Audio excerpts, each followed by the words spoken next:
Magandang araw sa inyo mga bata. Ang aralin natin sa araw na ito ay kabuuan ng mga perang papel at barya.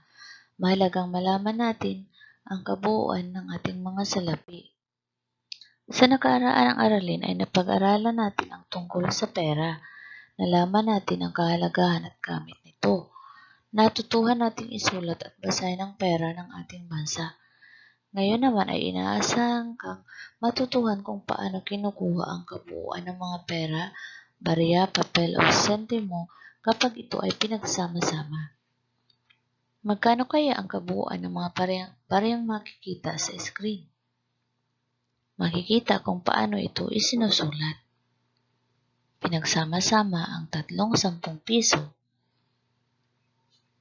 Pinagsama din ang 2 10 sentimo. Kung paano ito isinusulat ay makikita sa ibaba. Magkano ang halaga ng mga bariyang ito? Paano naman ito isinusulat? Magkano ang kabuuan ng 3 20 pesos bill? Paano ito isinusulat? Magkano naman ang 4 na 50 piso bill? Paano ito isinusulat?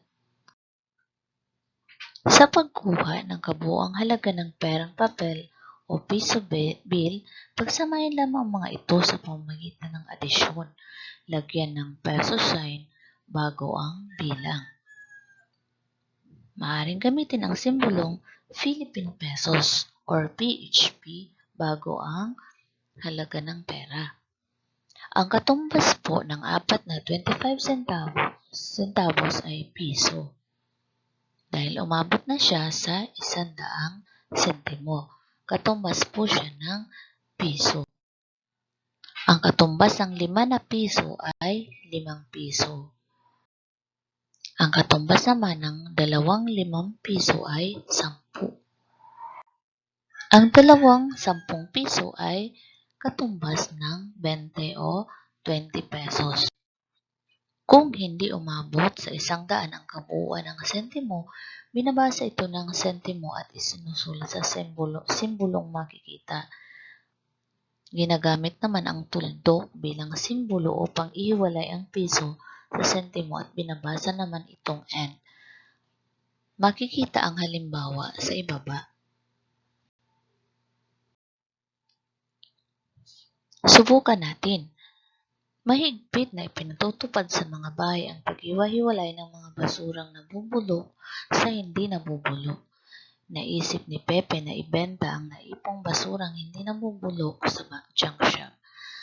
Magkano kaya ang kabuuang kinita ni Pepe? Sa empty bottles ay may 20 pesos at 15 centavos. Sa lumang dyaryo ay may 21 pesos and 25 centavos. At sa lata naman ay may 24 pesos. Magkano kaya lahat ng kinita ni Pepe? Sa pagkuha ng kabuuang halaga ng perang papel o piso bill, pagsamahin lamang ang mga ito sa pamamagitan ng adisyon. Lagyan ng peso sign o kaya ay sentavo sign bago ang bilang. Kung hindi umabot sa 100 ang kabuuan ng sentimo, binabasa ito ng sentimo. Gumamit ng tuldok na simbolo upang iwalay ang piso sa sentimo at binabasa naman itong at. Para sa gawaing pagkatuto ay i-browse sa inyong browser or Google Chrome ang link na nasa ibaba. Maraming salamat sa inyong pakikinig.